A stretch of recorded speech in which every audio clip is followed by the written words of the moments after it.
So, good evening, everyone. Thank you very much for coming to this webinar from Ingлекс. My name is Dave, and I'm an English teacher from Leeds, which is in the United Kingdom. I've been teaching English for 10 years now, and 5 of those years have been spent with Ingлекс, teaching students like you. I also teach other English teachers as well. I do speaking clubs and lessons and webinars like this.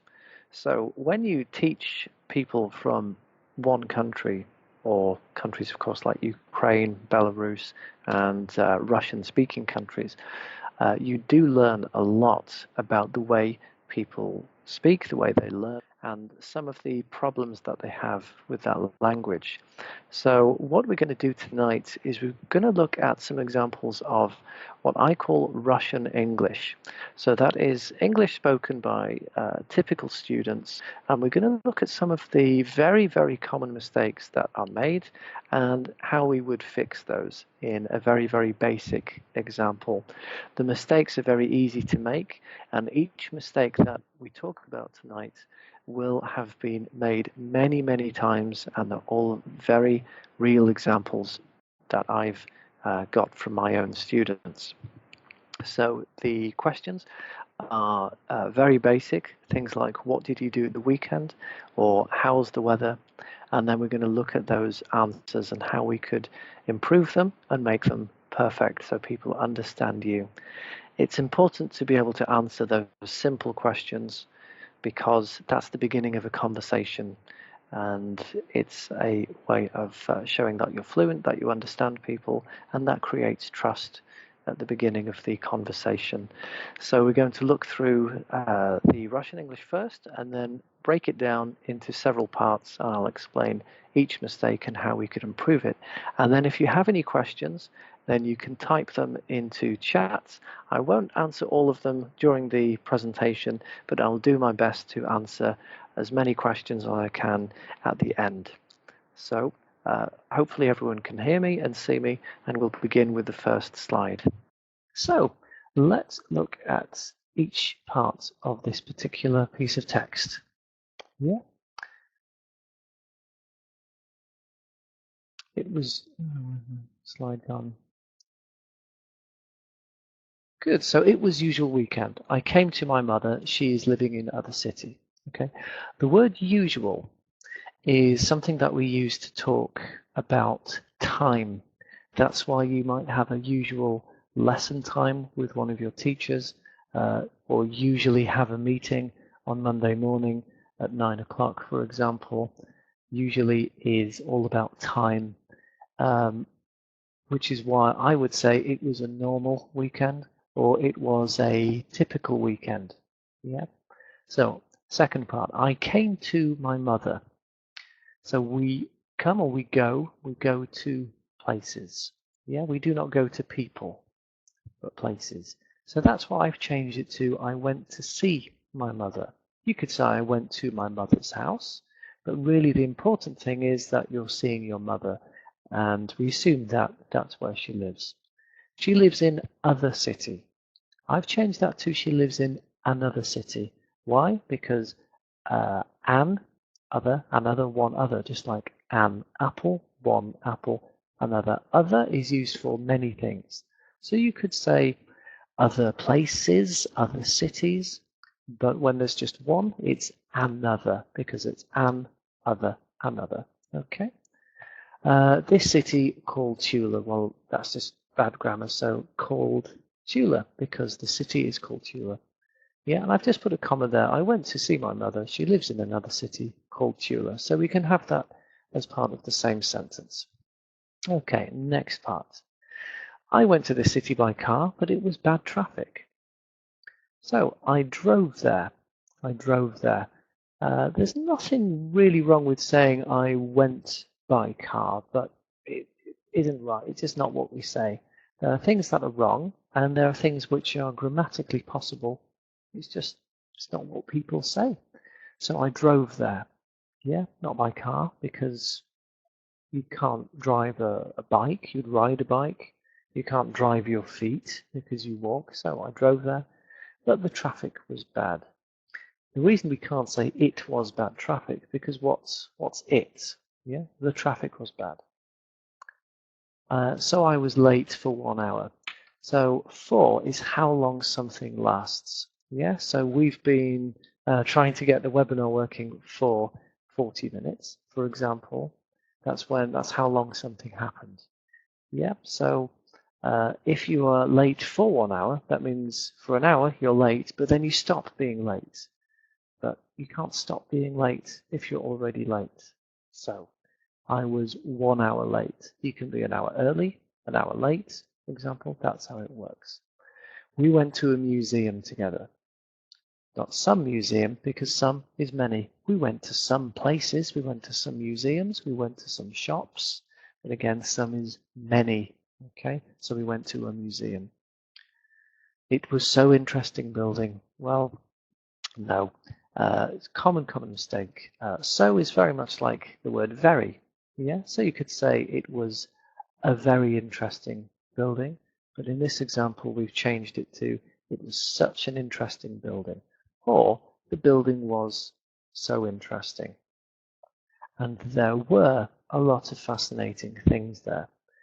I have noticed that Russian people often will miss out there are, or there were, or there is, and they'll just say and a, like Moscow is busy and a lot of traffic. Moscow is busy and there is a lot of traffic. We have to connect those two phrases with something.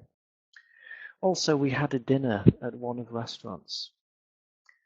We also had dinner because we put also, which is a special word called an adverb, just before a verb. We had dinner. One of the restaurants. We had dinner at one of the restaurants around there or nearby. There's nothing wrong with saying located, but it's very, very formal. Okay. One more thing with the word closely is many Russians will pronounce it as closely, or they'll say closer, like this word, they'll say that is pronounced closer. It's actually pronounced closer, closer. And it's easy to remember that because it's got an S in it and not a Z. One of my friends recommended to me.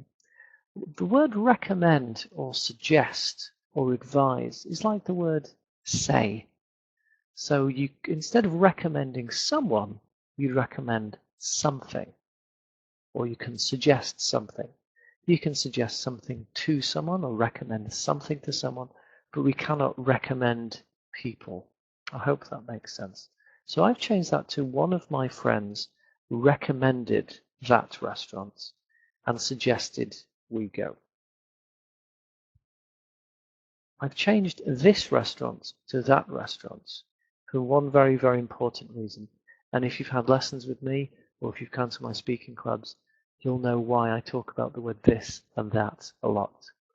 The word this means here or now. So if you say this restaurant, that means you are in the restaurant, this restaurant. That's why I've changed it to that restaurant there. Let's move on to our next slide. My mother, she doesn't have money, so I should to pay. Now, everyone has money, even if you're very, very poor. If you only have 1 ruble, then you have money. Whether it's 1 billion rubles or 1 ruble, you have money. Yeah. So that's why I've changed it to my mother doesn't have a lot of money, because that's the important thing. It's not 0, but she's not rich. So I had to pay. I had to pay.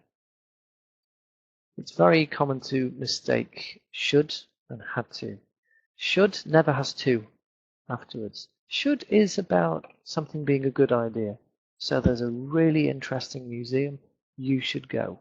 You should try that new restaurant. You should go to that webinar when all the technology is working. But we never say should to. We can say had to. We can say need to. But not should to. So, going back to the Russian English, I very liked spending a time with her. I've changed very liked to really liked, because you cannot use very with a verb, ever. Really is possible with a verb. I really love it. I really hate it. I really feel like it's a good idea. So we can say I really like something or I love something, but we can never say I very like. We can't use very with any verb. Can't very do or very see, very think. Doesn't work. Okay. She is 82 years now. Well, she's not years, but she's 82 years old, and I have to look after her. You can say 82 or 82 years old. Either one of those is correct. I'd like to explain the difference between caring about someone and looking after someone. Looking after means you do something. Maybe you give them food, you clean them, whatever. Like you look after your pets or look after your children, of course, or look after your old parents. If you care about someone or care about something, that means it's very, very important to you. So you might care about improving your English or care about your job, care about the environment or care about your country, care about your football team. It's what's important to you. And it's different to taking care, which means you do something. It's very, very easy to get them mixed up, but there's a big, big difference. The next day I came back to Moscow. The next day I came back to Moscow, because back is not a verb. It's not something you can do. You won't say I will back. It doesn't work. So the next day I came back to Moscow and I met my friend at a hotel. The Russian English says I met with my friend. Unfortunately, we don't say that. It's just I met someone. I saw someone. That's why we say nice to meet you, not nice to meet with you. Have you noticed that? Nice to meet you, not with you. So, my friend, she works like a manager in one of the biggest Russian companies.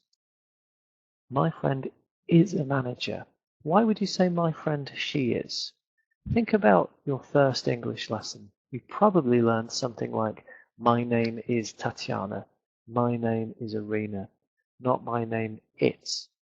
So, my name, that's the subject. Name, my name is Dave. For example, my friend is a manager. She's not like a manager. She's not similar to a manager. She is a manager. Yeah. So my friend works as a manager or is a manager at one of the biggest Russian companies. Not company, because there's many companies. Yeah. One of my fingers. Not one of my finger. There's several fingers. Or companies, one of the companies. And it's called Gazprom, not Gazprom Company. Just like I'm Dave, I'm not Dave Person or Dave Man. That's why. So a simple thing. And that applies to other parts of Russian English. That pen is purple. It's not purple color. For example, you will live in Russia or Ukraine perhaps, but you don't live in Russia country. I'm from England. I'm not from England country. I speak English, not English language, just English. You speak Russian, but not Russian language. So we don't need to add that extra word, and actually we shouldn't add that extra word. Okay, so now the text is looking a lot better. And we go to the final sentence here. Then I go to my home and did my English home task. It's not a home task. There's no such thing as a home task. Common mistake. It's called homework. I went home. Going home is an activity. It's like go to bed, go to work. It's a phrase more than a sentence. It's just something we do. Go to work, have breakfast. It's an action like that. So that's why I've changed. Then I go to my home to then I went home and did my English homework. You may have noticed there's another mistake there, which is then I go. It's in the past tense, so we change it to past simple. Yeah. So Tatiana has said, I am a teacher. Of course, you wouldn't say I work as a teacher or like a teacher. She is a teacher. Okay, it's who she is. Now we'll move on.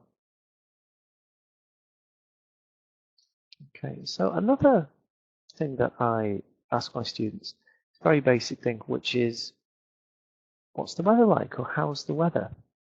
And I'm going to play you a video now, which is going to show you the way real English people, or English speakers, as I should say, describe the weather. And I wonder if it's different to the way you describe the weather in English when somebody asks you. So. And what's the weather like? Weather, breezy, bright, sunny, very nice, very healthy. And what's the weather like today? The weather is beautiful today. It's a little cool, it's dry, and it's a little breezy and sunny. What's the weather like today? It's nice. It's not too cold and it's not too warm. It's pleasant. And what's the weather like today? Sunny, mild, not too hot, not too cold. Great. All right, thanks a lot. What's the weather like? Beautiful today. Very nice. Yeah, really nice. Like the south of France. Chilly, windy. Cold and windy. Very sunny, warm. Very cold, windy, not very nice. It's raining.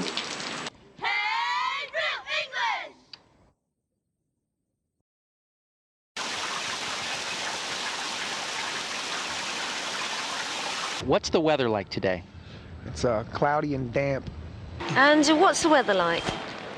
Brisk. It's brisk. It's cool. Yeah. Yeah, brisk. Wonderful. What's the weather like today? It's a beautiful day in New York. It's cool and it's crisp. It's autumn. What's the weather like today? Okay, well, it's really overcast and cloudy, and it's a bit crisp and a little windy, but it's pleasant. What's the weather like? Now, dull and grey. Cold. And what's the weather like? Weather, breezy, bright, sunny, very nice, very healthy. And what's the weather like today? The weather is beautiful today. It's a little cool, it's dry, and it's a little breezy and sunny. What's the weather like today? It's nice. It's not too cold and it's not too warm. It's pleasant. And what's the weather like today? Sunny, mild, not too hot, not too cold. Great. All right, thanks a lot. What's the weather like? Beautiful today. Very nice. Yeah, really nice. Like the south of France. Chilly, windy. Cold and windy. Very sunny, warm. Very cold, windy, not very nice. That's probably not the most interesting conversation that you've heard, but as you may know, in British culture, especially an English-speaking culture, it is very normal to speak about the weather. Are we really interested in the weather? I don't know, but it's something that we can talk about straight away if we want to start a conversation. So it is quite important. And if you can speak about the weather fluently, even though it's quite boring, then it's a sign that you're very, very fluent and people are going to trust you, trust in the way that you speak. So I've got some examples here of Russian English and real English. What you may have noticed in the video is that when people were saying what the weather was like, they were using the word it quite a lot. Did you notice that? What's the weather like? It's breezy. It's sunny. So what's it? It is the weather, the subject. So here's an example of Russian English. These are real examples from students. In Moscow, today very sunny. We have a good weather and it is +10. We feel spring. I've changed that to, in Moscow, it's the weather. It's very sunny today. The weather's good and it's 10 degrees. In English, we have two kinds of numbers. We've got negative numbers and we've got positive numbers, just like in Russian as well. But we say -10 degrees if it's very, very cold, but we do not say +10. It just doesn't sound right. It's 10. That's it. 10 or -10. That's how we know the difference. Either it's 10 or it's -10, so -10. So it's 10 degrees, and it feels like spring. We don't feel spring because spring is not really a feeling. It's not like happiness, or can't say I feel good or I feel bad, I feel happy, I feel sad. It's spring, so we feel like it is spring, or it feels like spring. That's the weather. Okay, so that's one more thing. And here's one of the other very, very simple questions that I ask my students. Again, not the most interesting thing, but it is very important that you're able to answer those questions fluently. What have you done today? Today morning, I go to my work and had a lot of meeting, sent emails, and talked with my clients. I've changed that to this morning, not today morning or today afternoon. It's always this. I mentioned earlier that this means here or now. So this morning, this afternoon, this evening. I went to work. Again, it's like go home. I went to work. Not my work, I went to work. And had a lot of meetings.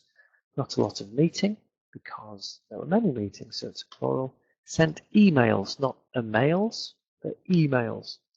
If you've had lessons with me, or if you've been to my speaking clubs, you'll know one of the things that I talk about a lot is that you need to stress English words on the first sound, but not the last sound. So that's why we say words like celebrate, or fascinating, but we don't say fascinating, or email. So you stress that first sound, email. Send emails and talk to my clients, not with my clients. There aren't any parking spaces at my office, so I need to walk to work. And that's been changed from there are no parking spaces, or there are not any at my office, so I should to go by foot. And again, you don't go by car or go by foot. You drive or you walk. And that's all from that slide.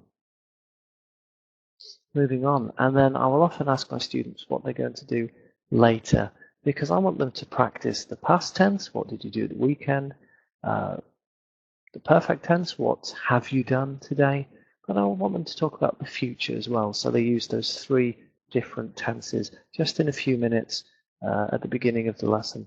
What are you going to do after the lesson? I want to do nothing. How do you do nothing? Like, I'm going to do nothing. Lots of nothing. It doesn't really work, does it? So that's why we say we don't do anything. 0. Yeah? So I don't want to do anything. I will have dinner with my family, spend time with my son, or spend time with my daughter. I've changed that from the Russian English, which is spend time with my child. Does anyone know why? Well, it doesn't sound right in English. It's a bit like, let's imagine in Russian if somebody said, I'm going to spend time with my spouse. So a spouse, if you don't know the word spouse, means the person you're married to. I'll write it down for people. So that could be your husband or your wife. It doesn't say if they are your husband or your wife, it's just spouse. But a bit like your child. So if you say your child, it's very, very formal. And it doesn't sound natural to say my child, just my son or my daughter.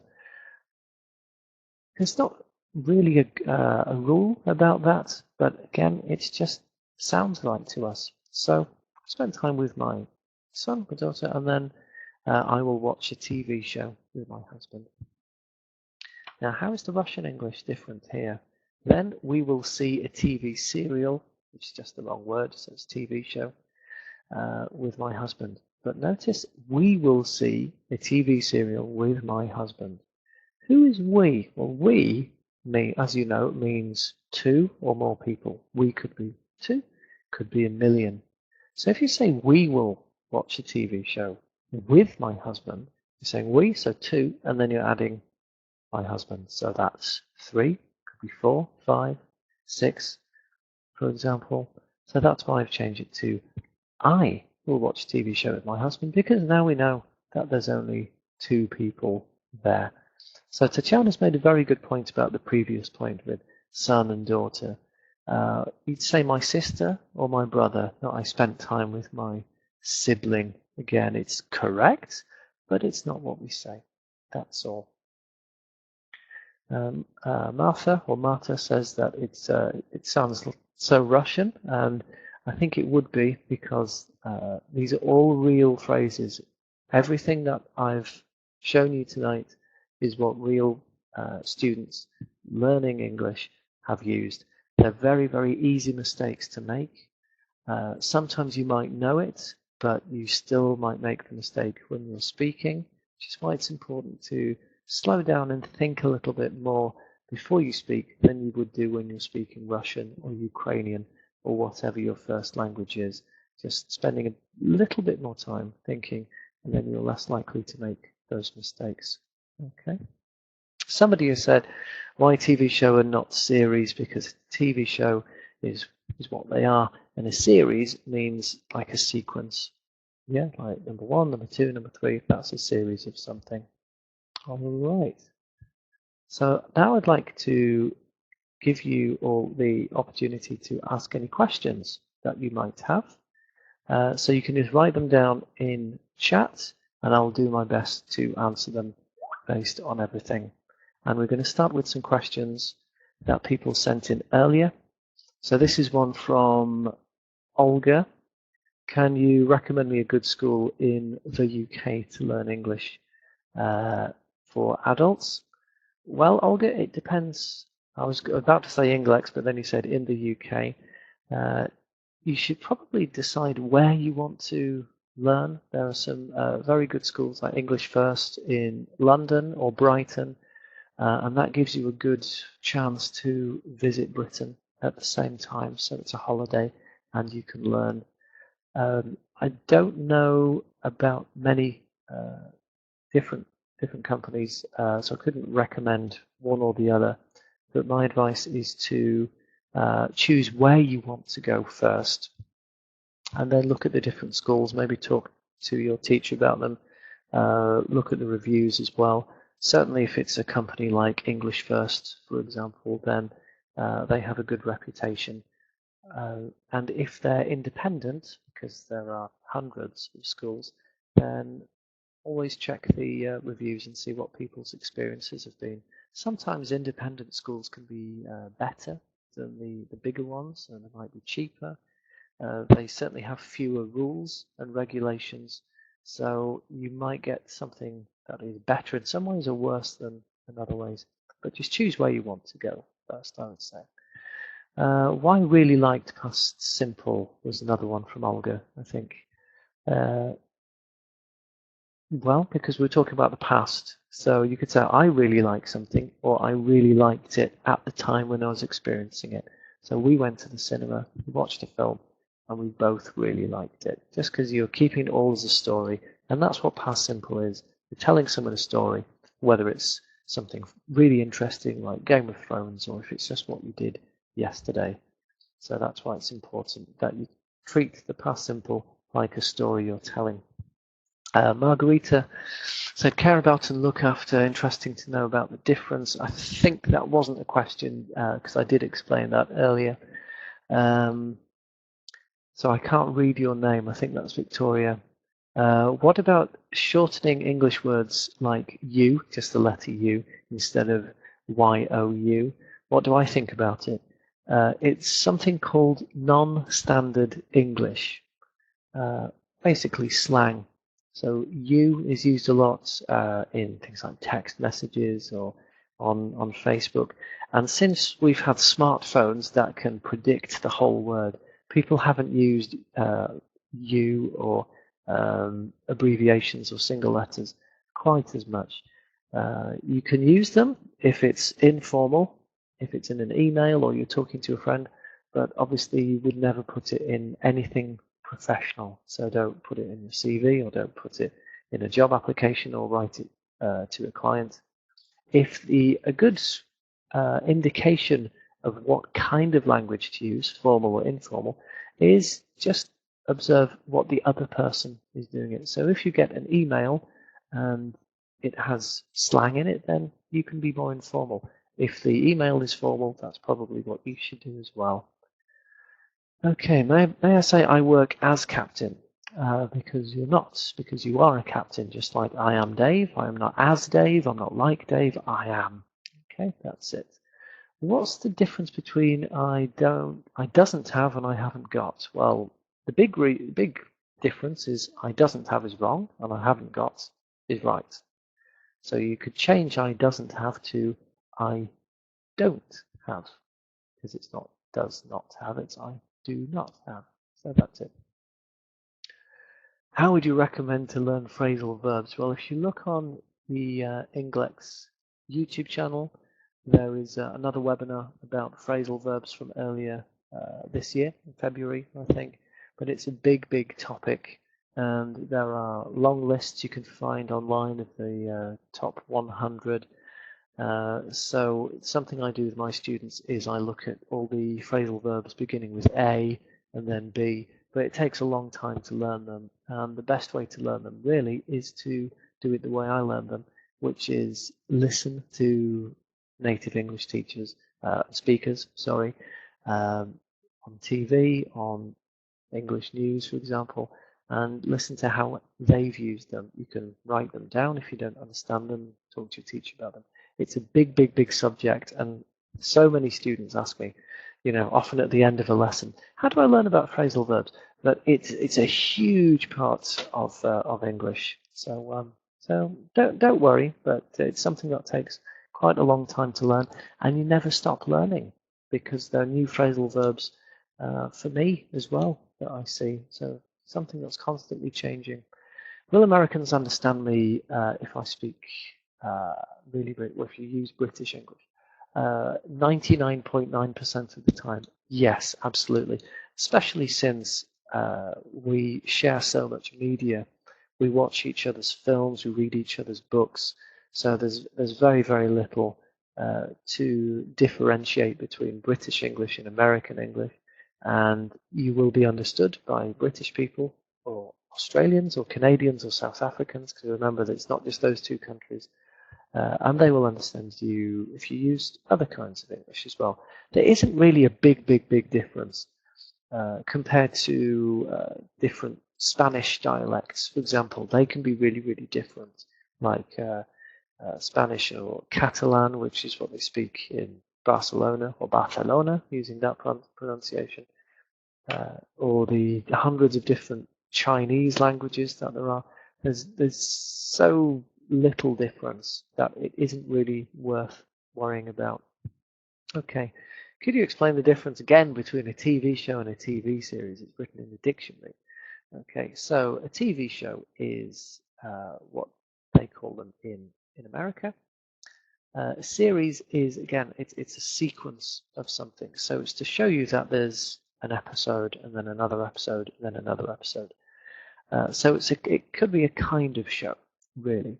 If you remember in the text tonight, I wrote the word serial, not series, which was the mistake. So a series is a kind of show, but if you say TV show, you'll always be right. Somebody said, is this following sentence correct? You look more fun today. How can you look fun? Something can look fun, like that activity looks fun. Skydiving looks fun.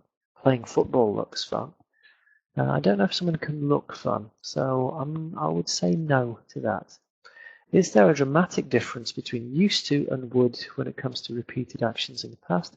Again, that's something that I spend a whole lesson, sometimes about 30 minutes, doing with a student. So that's something to do with your teacher. If you're an intermediate student, then most textbooks that you've used will have a section on would and used to. But to explain it very, very quickly, you say I used to talk about the past. So I used to be a student, and when I was a student, I would go to a lot of parties, or I would do my assignments very late, or I would spend every day in the library, for example. So you say I used to go back in time, and then when you're in the past tense, you say would to talk about the different things while you're in the past in your speaking.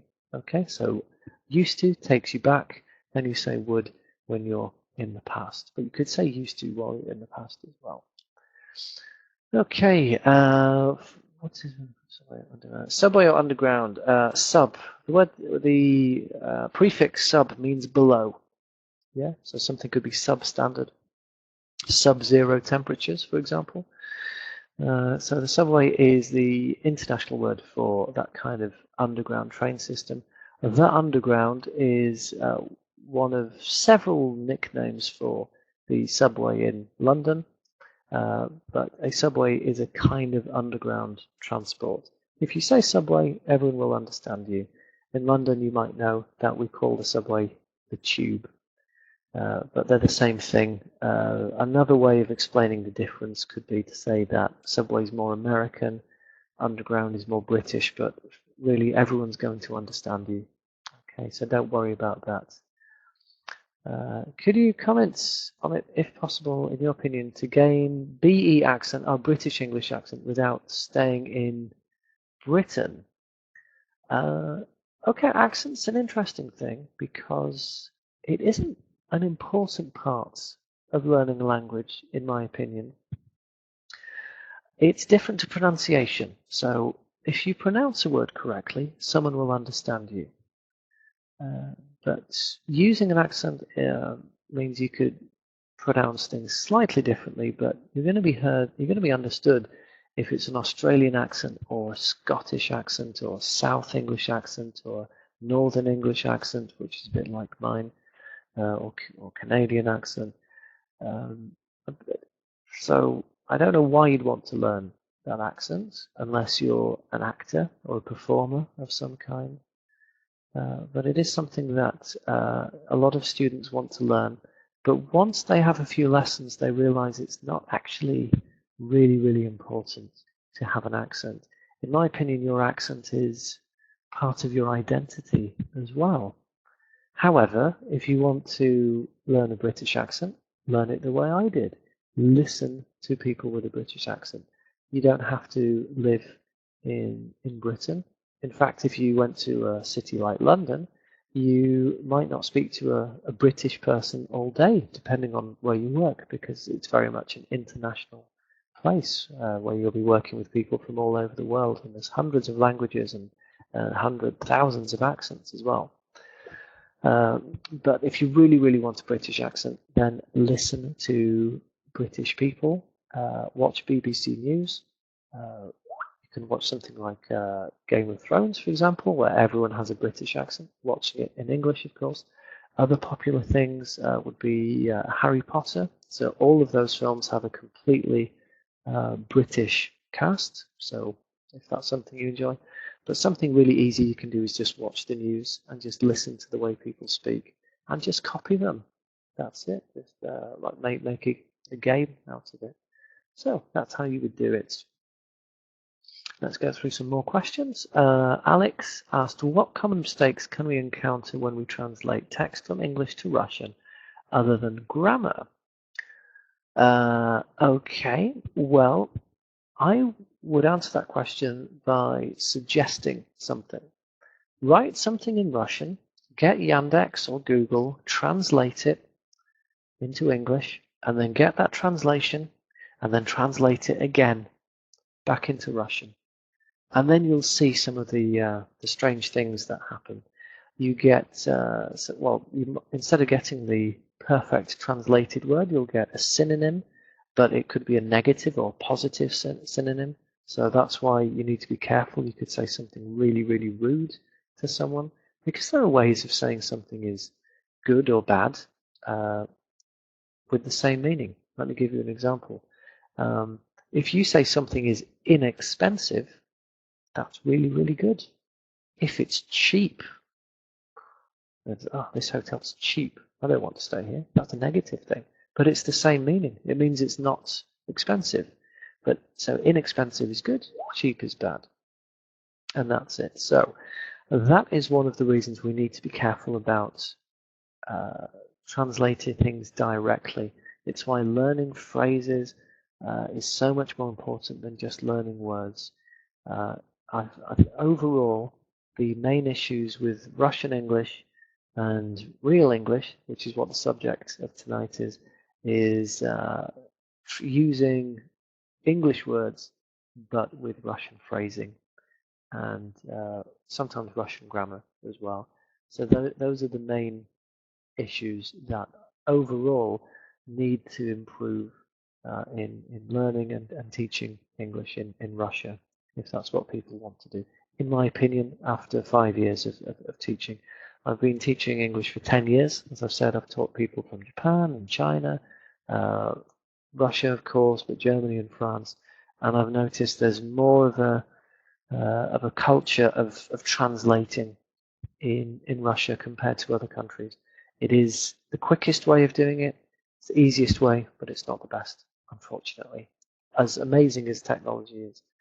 Okay, are you able to identify Russian English by the text? I definitely could. I think most native teachers who work for Ingлекс could. But every native speaker would know that there was something wrong, and they wouldn't think that you were a native speaker if you wrote like that. Okay, in negatives, this is another question. In negative sentences, is it better to say I don't have much money, or I don't have much time, or I don't have a lot of money? I would say the second one is more common, but they're both correct. So second one would be my choice, but the first one isn't wrong. Words like entrepreneur, emphasis on the last syllable because it came from another language. Very, very good point, Angelica. As I said, English words are not stressed at the end most of the time. Unfortunately, as I said, English isn't easy. There are exceptions. So let's say about 95% of the time. You use the word entrepreneur, which is French because it's entrepreneur. And there's also words like hotel, for example. Notice it's hotel. A lot of Russians say hotel, so they kind of go down. But it's hotel like that.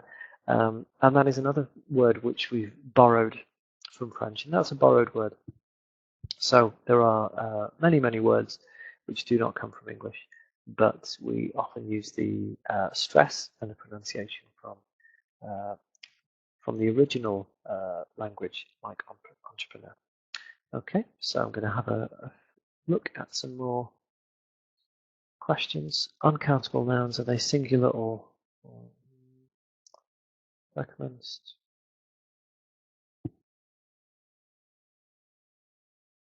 Okay, Alice, sorry I missed your question before. There have been a lot of questions. Why she lives another town without preposition. If there wasn't a preposition, then that was a mistake. That was a typo. So she lives in another town. That's how it should be. Okay, Alice, I'm sorry for that confusion if that was the case. Can we attend with distance learning? Right, so distance. I suppose so. If you've got a Skype lesson with someone, then you would attend that. Yeah, absolutely. So yes is the answer to that one. Again, I can't read your name because it's in Russian.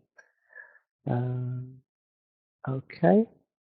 Alice, yeah, I've answered your question. Elena, in negative sentences, is it better to say oh no, I have answered that. So once again, thank you very much to everyone who stayed this evening. I'm very, very sorry about the technical problems. As you know, I'm sitting here in Leeds, which is in Great Britain. I'm very, very far away from you. Technology is a wonderful thing. Sometimes it works beautifully, and sometimes it doesn't work. But we got it working thanks to some help from the excellent technical support at Ingлекс, so I was able to speak to you, and we've added on some more time. So thank you for your patience this evening, and I hope to see you all very, very soon. Okay, and if you do not have lessons with Ingлекс at the moment, you can have lessons at every level. Maybe you know someone who wants to learn English. So there's Russian-speaking teachers for beginners, and there's teachers like me who teach other teachers, so from absolute beginner to very, very advanced as well. So I hope it's been useful. I hope it's been interesting. I'd be very happy to hear any feedback. And thank you very much once again, and good luck for the future learning English. So good night, everyone.